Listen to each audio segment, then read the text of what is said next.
Benar Bapak, Engkau alasan selama kami hidup di dunia ini.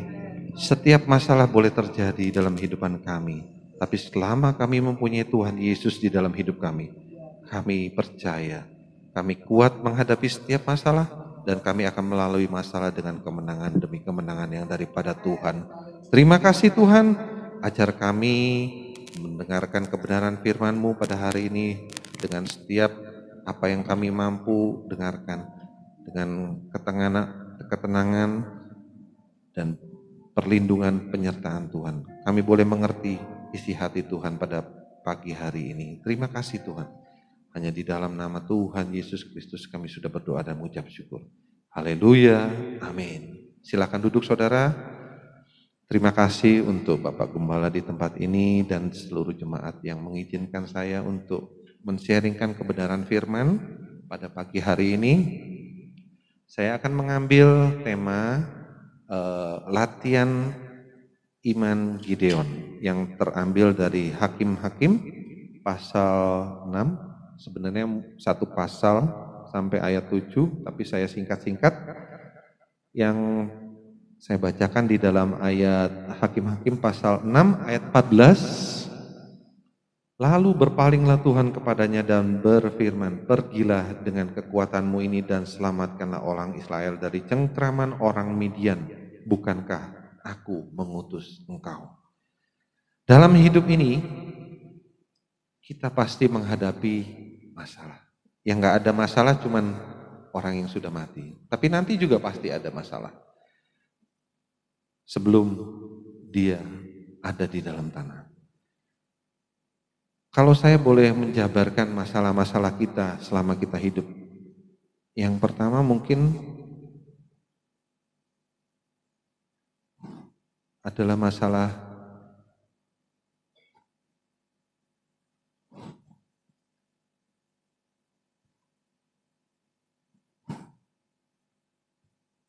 keuangan, ya.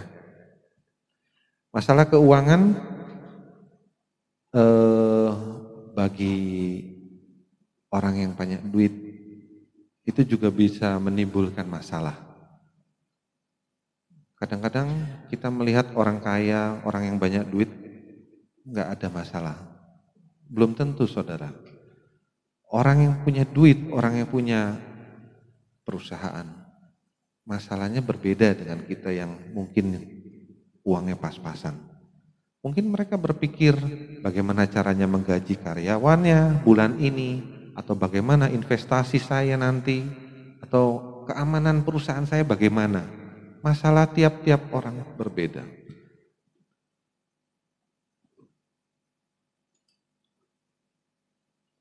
Sedangkan kalau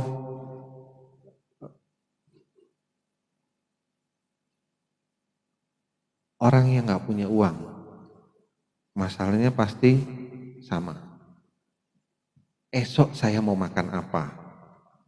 Apalagi uang pas-pasan, banyak hutang kanan kiri. Sudah hutang, berani janji, tapi tidak menepati untuk mengembalikan uang. Kalau saya boleh samakan, seorang yang berani berhutang tapi tidak menepati janji, itu seperti seorang pencuri. Ada ayatnya. Nanti saya kasih lihat 1 Korintus. Apa bedanya orang yang berani berhutang tapi tidak mengembalikan dengan pencuri? Kalau pencuri ngambilnya diam-diam, dia mendapat barang tapi nggak ketangkep.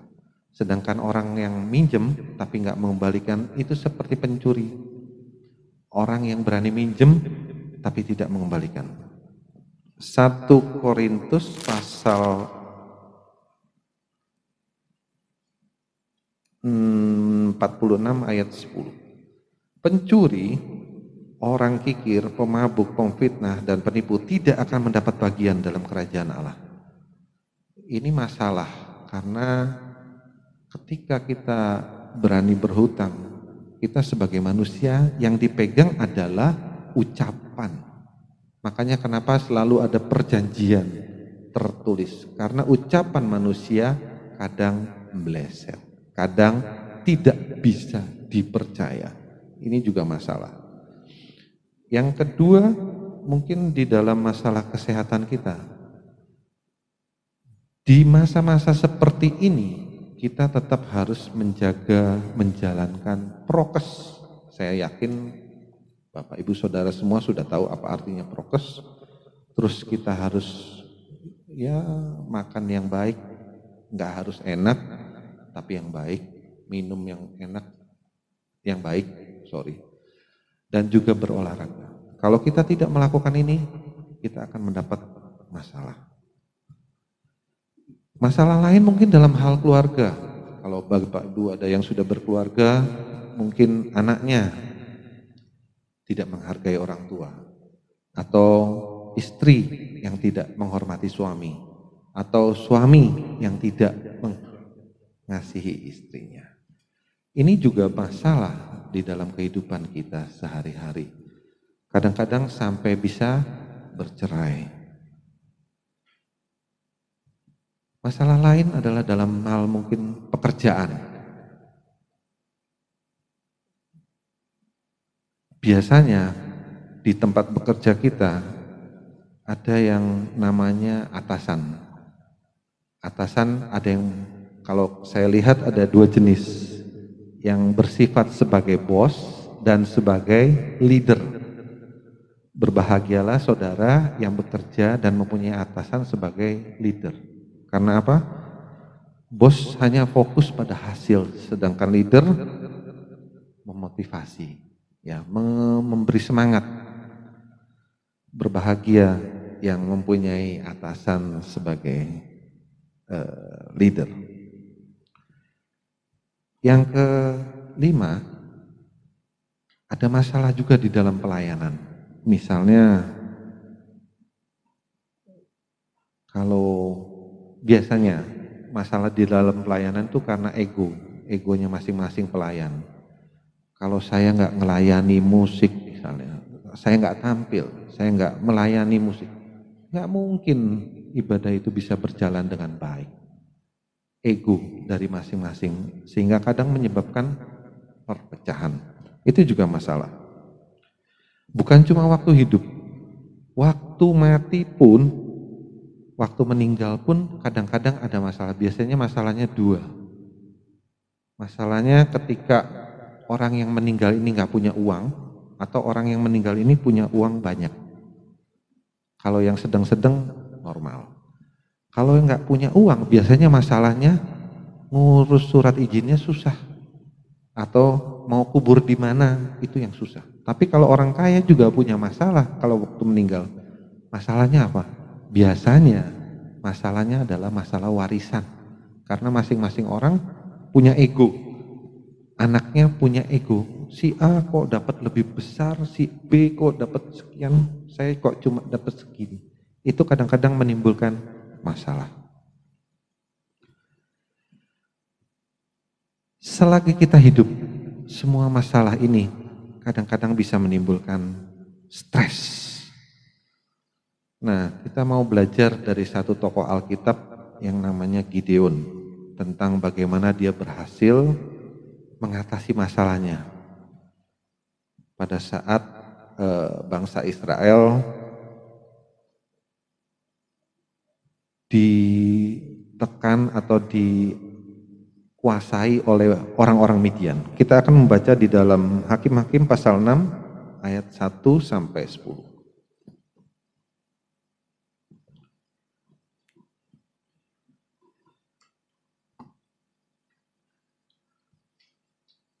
Hakim-Hakim pasal 6 ayat 1 sampai 10, tetapi saya bacakan saja. Tetapi orang Israel melakukan apa yang jahat di mata Tuhan, sebab itu Tuhan menyerahkan mereka ke dalam tangan orang Midian 7 tahun lamanya. Ayat 2, dan selama itu orang Midian berkuasa atas orang Israel.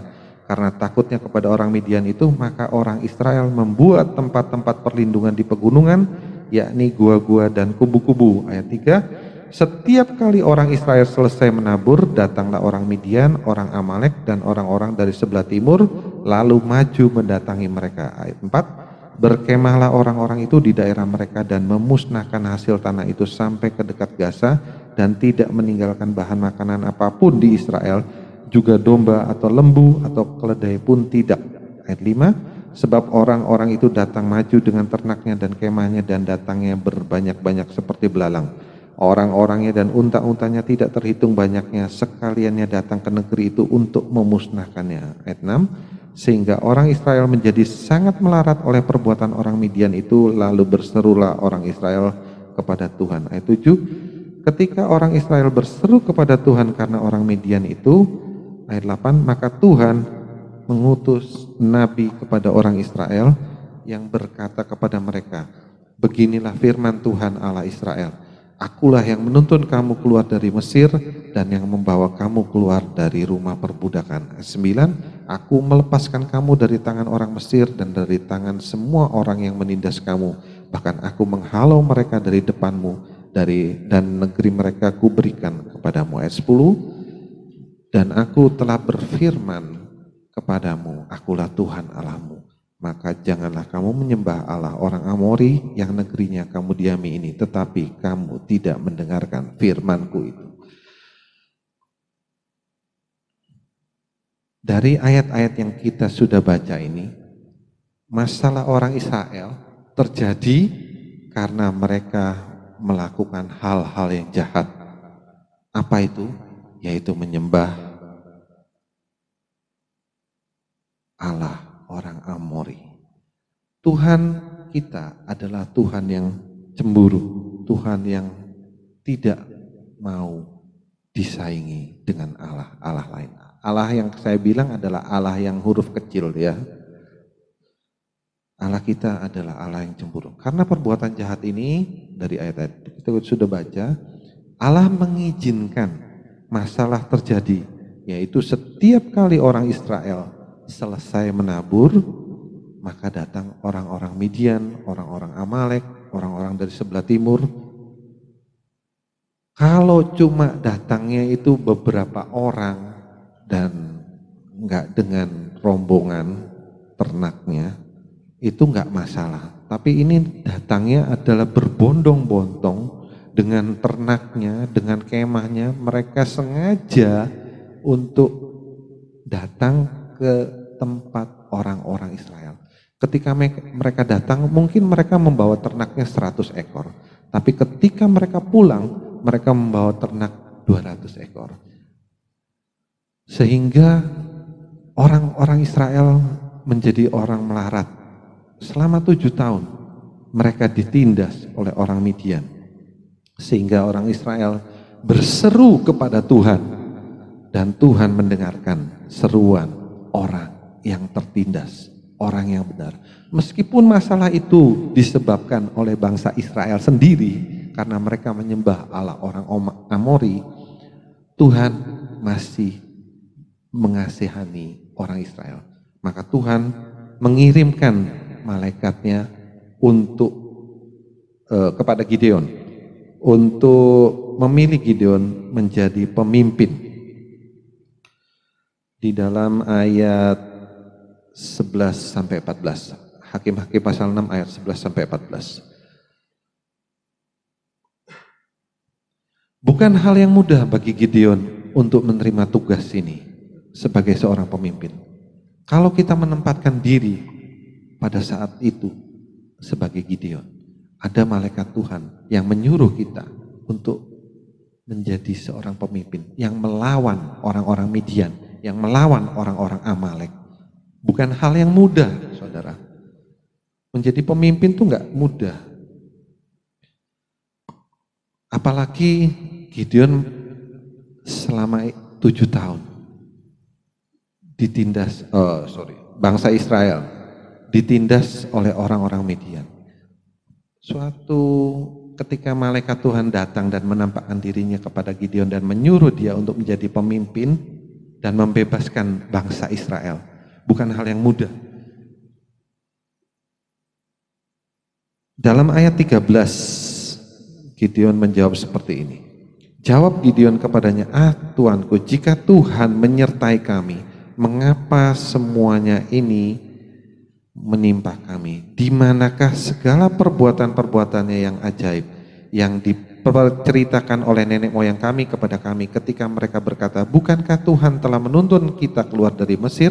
tetapi sekarang Tuhan membuang kami dan menyerahkan kami ke dalam cengkraman orang Midian. Kata-kata ini adalah kata-kata yang keluar dari mulut orang-orang yang sedang dalam masalah. Bayangkan 7 tahun ditindas dan tiba-tiba ada malaikat bilang, ayo kamu jadi pemimpin untuk melepaskan bangsa Israel. Gak mudah tiba-tiba bertindak di luar kebiasaan. Kadang-kadang kalau kita mendengar ada suatu solusi, kita bilang, mana Tuhan yang katanya berkuasa? Masalahku ini berat, aku nggak sanggup. Katanya Tuhan sanggup. Lah aku ini kok masalah tok ae. Selalu ada masalah. Kita mau belajar dari Gideon yang taat kepada perintah Tuhan. Di tempat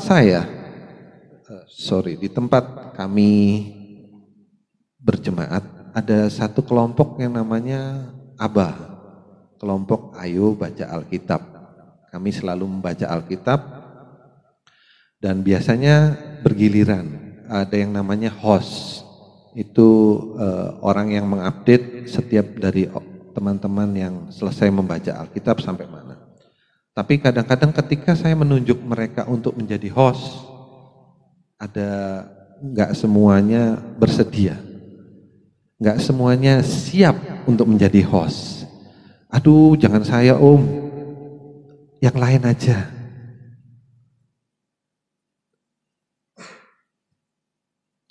Ya, kadang-kadang menjadi pemimpin sementara, kalau host kan cuma sementara, paling cuma 2 minggu. Menjadi pemimpin saja, mereka nggak mau ditunjuk seperti itu. Misalnya di tempat ini, ayo jadi WL. Aduh jangan kesempatan yang senior aja. Atau beri kesempatan yang junior aja. Ya. Belajar untuk mau diberi tanggung jawab.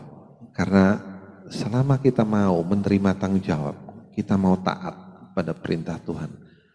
Ada rencana Tuhan di dalam kehidupan kita. Ketika kita taat dan bilang yes, aku mau.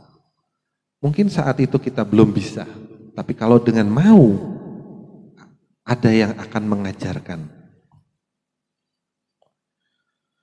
Sampai 2 kali Tuhan menyuruh Gideon, aku mengutus engkau dan aku menyertai engkau.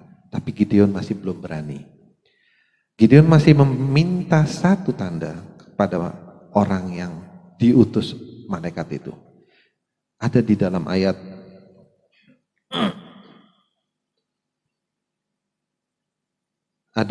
ayat Hakim-Hakim pasal 6 ayat 21.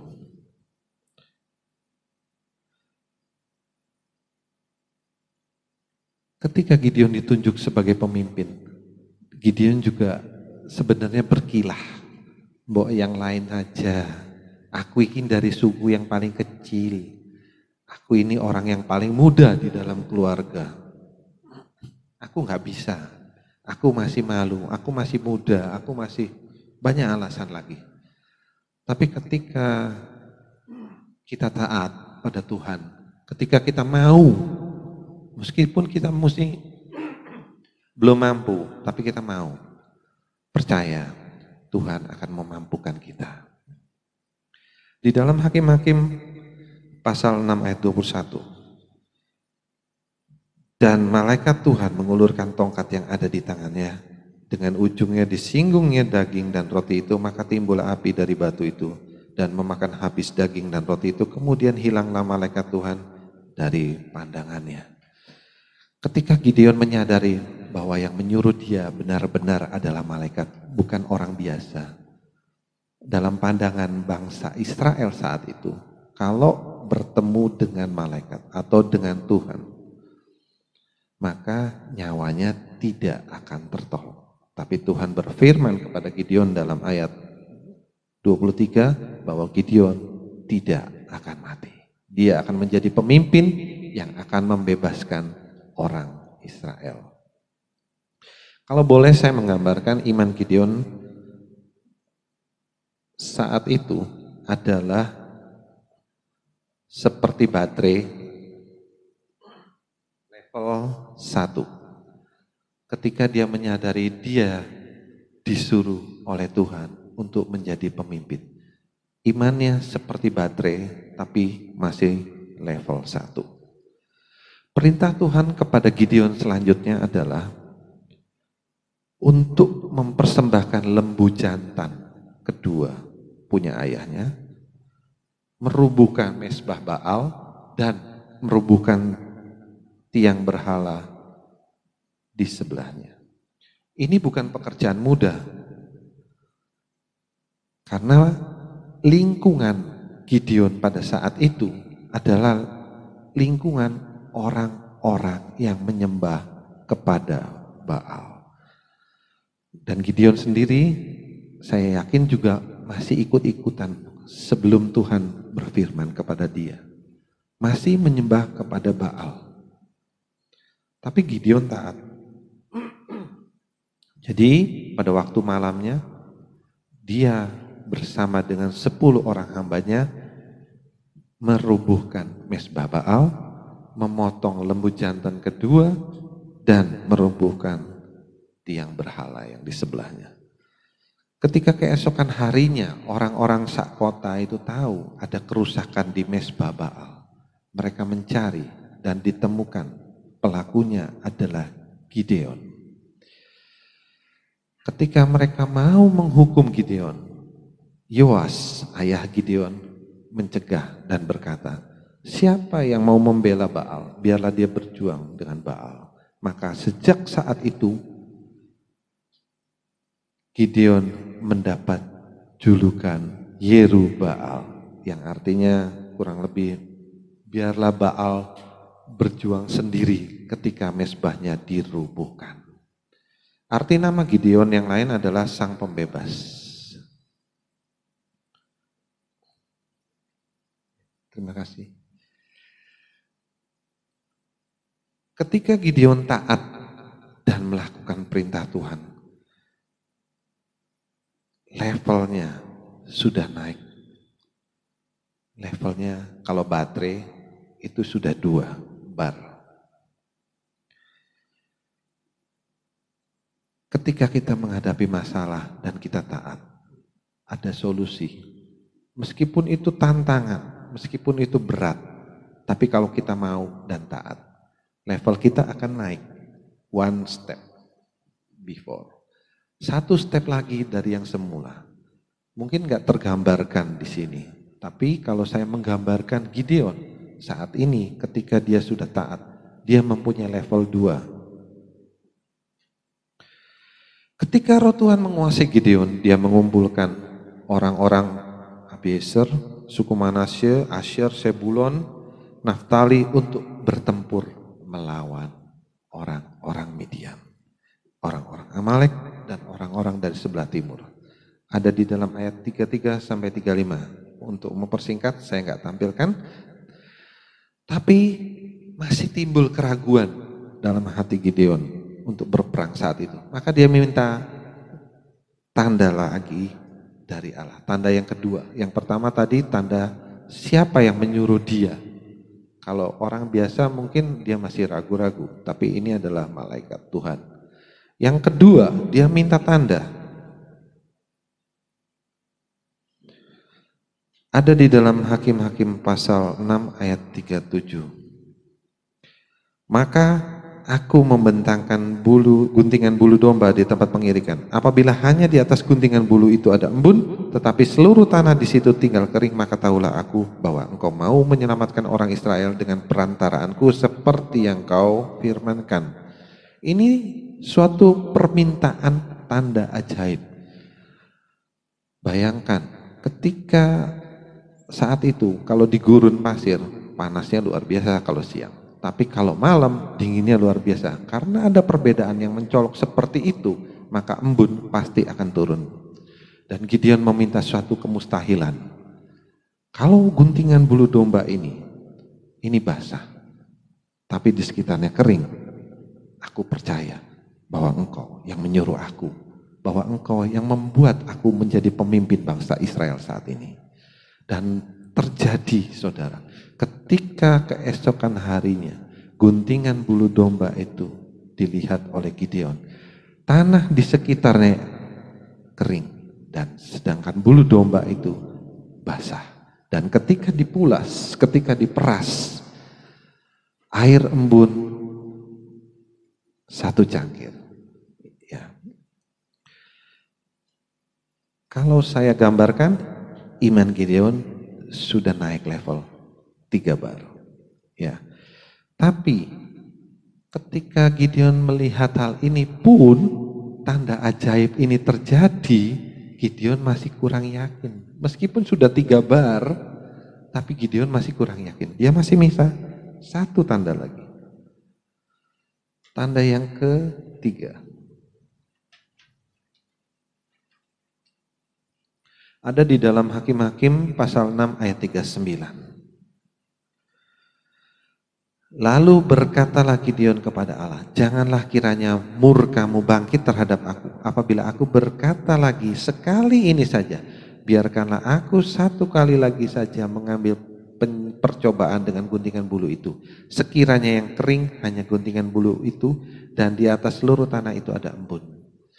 Gideon minta tanda yang ajaib lagi. Gak masuk akal. Ini sesuatu yang spektakuler bagi saya. Karena Gideon meminta hal yang mustahil. Meminta tanda. Bayangkan, tanah di sekitarnya basah dan guntingan bulu domba ini tetap kering. Gak dipayungi, digeletak di tanah, tapi tetap kering. Sedangkan sebelumnya Gideon meminta tanahnya di sekitarnya kering dan bulu domba ini basah oleh embun. Lagi-lagi Tuhan mengabulkan permintaan Gideon.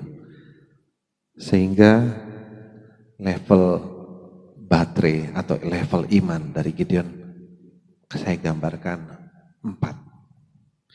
Dengan ketiga tanda ini sebenarnya sudah sangat menimbulkan rasa percaya diri dari Gideon. Tapi ketika keesokan harinya pasukan Gideon kurang lebih 32.000 prajurit akan berperang. Malamnya Tuhan berfirman kepada Gideon, coba ditawarkan para prajurit ini, siapa yang takut berperang boleh pulang. Dan terjadilah. Ketika diumumkan yang gak berani boleh pulang, ada 22.000 orang prajurit yang pulang. Sisanya tinggal 10.000 orang prajurit. 10.000. Tuhan masih bilang kebanyakan. Kasih tanda lagi. Tuhan menyaring prajurit dengan menyuruh mereka minum air. Dan terpilih 300. Hanya 300 prajurit tersisa bersama Gideon untuk melawan ratusan ribu orang prajurit Midian. Dalam ilmu militer, ini bukan ide yang bagus. 300 orang melawan ribuan prajurit terlatih. Kalau saya persentase mungkin 0,935%. 0,9375%. 300 dibagi 32.000. Itu cuma nggak sampai 1%. Hanya 300 orang. Ada rencana Tuhan bagi orang-orang Israel. Supaya ketika kemenangan itu terjadi, mereka tidak meninggikan diri.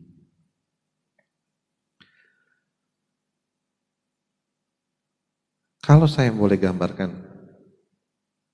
iman Gideon ketika mendengar hal ini, ketika terjadi hal ini, hanya 300 orang Kalau saya boleh gambarkan, iman Gideon yang tadinya 4, itu sekarang tinggal 1. Cuma 300 orang. Piye carane? Tapi Tuhan itu dahsyat, men.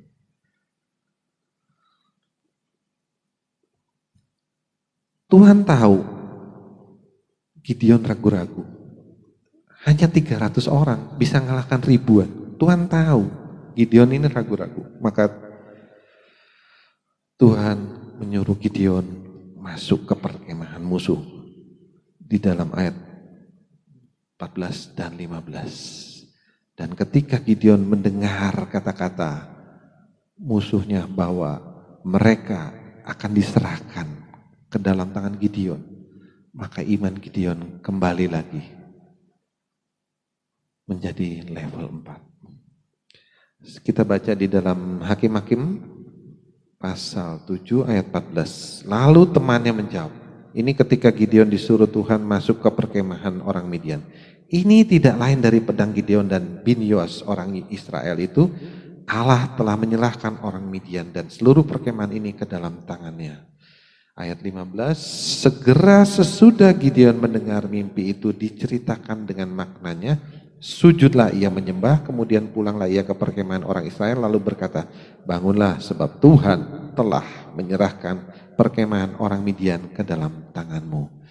Baterainya Gideon, kalau saya boleh gambarkan, naik lagi jadi 4 level. Perjalanan iman kita seperti Gideon. Kadang naik, kadang turun. Tuhan mengizinkan masalah terjadi di dalam kehidupan kita, bukan tanpa tujuan. Janji Tuhan kepada kita adalah Dia akan menyertai kita. Kadang Tuhan melatih iman kita seperti Dia melatih iman Gideon. Kadang naik, kadang turun.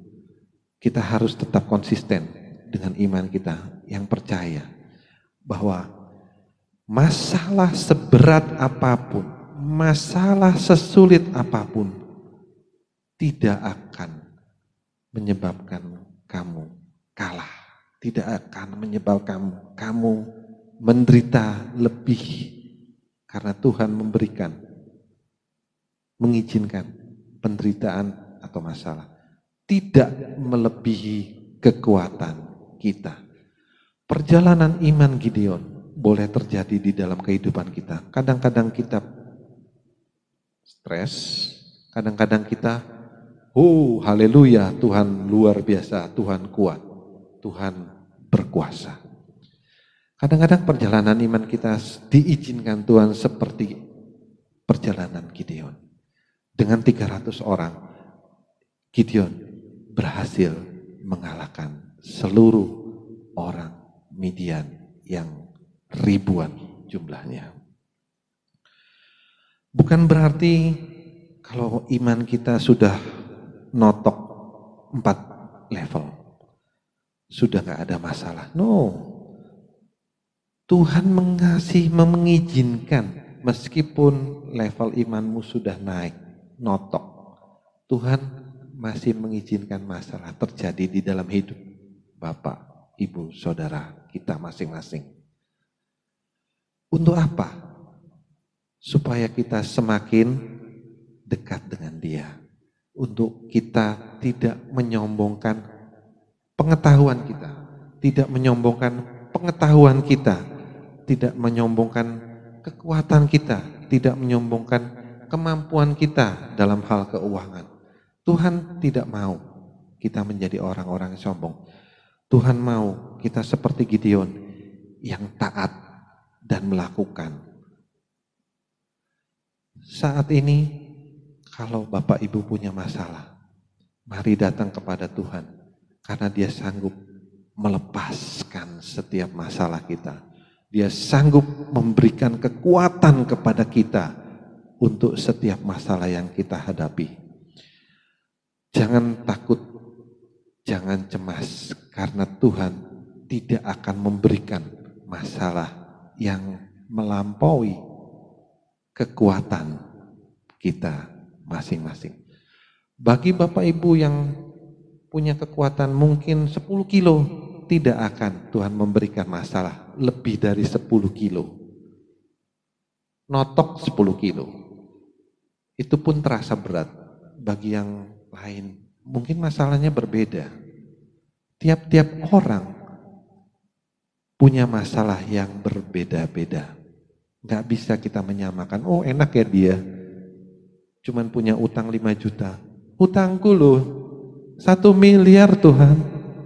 No, Tuhan mengizinkan kamu berhutang 1 miliar karena Tuhan melihat kamu sanggup. Kamu akan dipakai Tuhan. Yang 5 juta, ya kamu sanggupnya segitu. Maka Tuhan memberikan kekuatan segitu. Sampai saat ini Tuhan, aku masih sakit Tuhan. Aku belum bisa melayani. Kamu bisa melayani dengan berdoa, menjadi seorang pendoa syafaat. Gak sulit untuk menjawab kalau Tuhan meminta kita menjadi seorang pemimpin, kita menjadi seorang melayani karena kita melayani Dia. Gak sulit saudara sebenarnya, asal mau. Asal kita mau datang kepada Dia, menyerahkan, ya Tuhan, aku mau. Maka setiap masalah kita, itu gak akan terasa berat ketika kita menaruh masalah itu di hadapan Tuhan. Yakin bahwa setiap masalah ada jawabannya. Ayat yang terakhir, di dalam Ibrani pasal 58 ayat 1. Iman adalah dasar dari segala sesuatu yang kita harapkan dan bukti dari segala sesuatu yang tidak kita lihat. Bukan berarti kalau kita sudah beriman kepada Tuhan Yesus sudah nggak ada masalah. No, masalah itu pasti tetap ada. Masalah itu akan tetap ada. Bahkan sampai kita meninggal pun masalah itu tetap ada. Tergantung bagaimana kita merespon masalah kita. Karena yakin satu hal, masalah yang kita hadapi tidak lebih besar dari kekuatan kita. Tuhan mengizinkan masalah terjadi di dalam setiap kehidupan kita.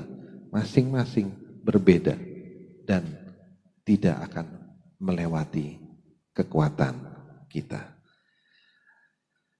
Karena iman, saya percaya, bekerja di atas kemustahilan.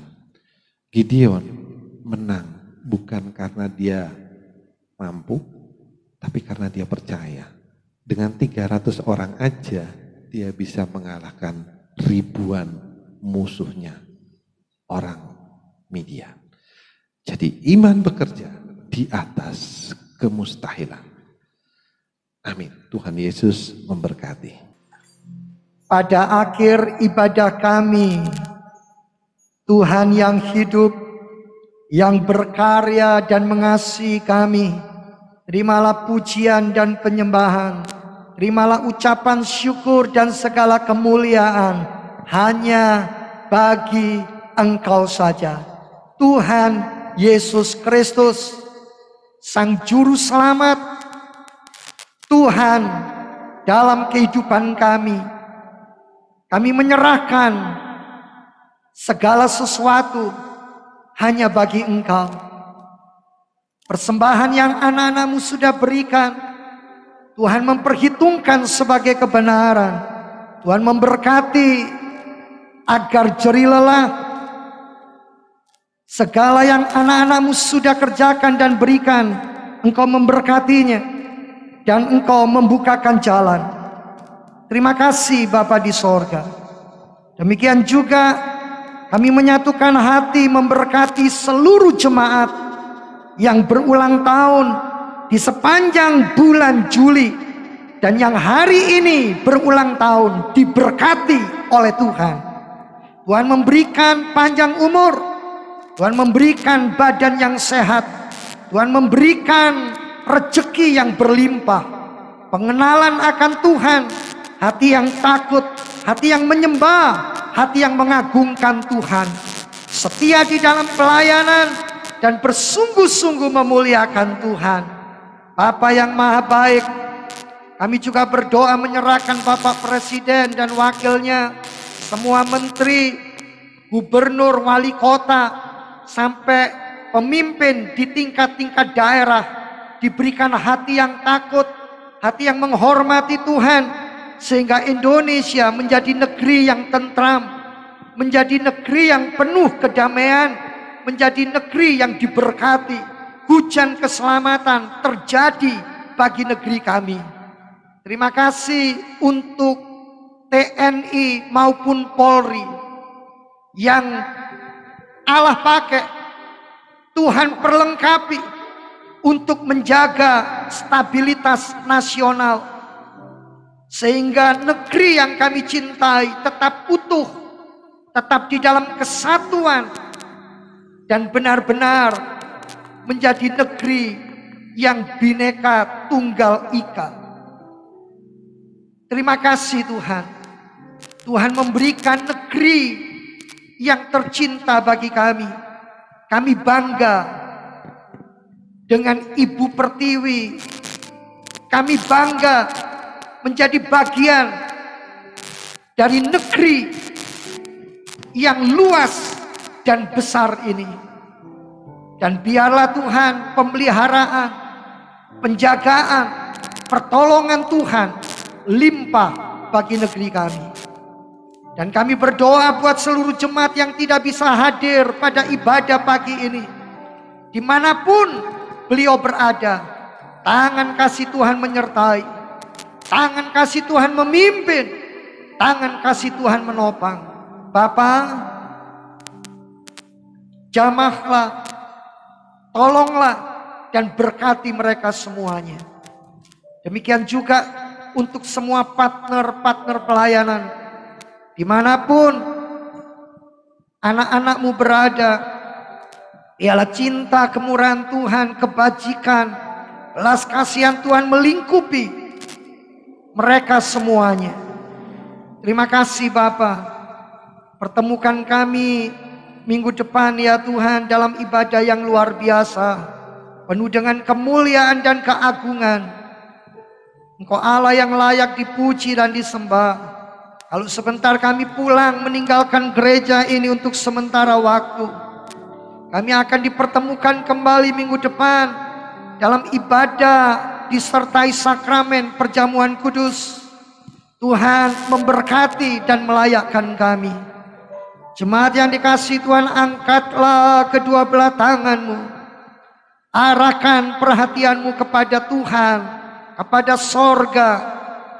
Sebelum pulang, terimalah berkat dari Allah Bapa, biarlah cinta kasih kemurahan Tuhan Yesus Kristus Sang Putra di dalam persekutuan Allah Roh Kudus akan menyertai dan memimpin kehidupanmu sekarang bahkan sampai selama-lamanya. Pulanglah, terimalah berkatnya, dan jadilah engkau berkat di dalam nama Tuhan Yesus Kristus. Puji Tuhan. Amin. Selamat hari Minggu. Tuhan Yesus memberkati.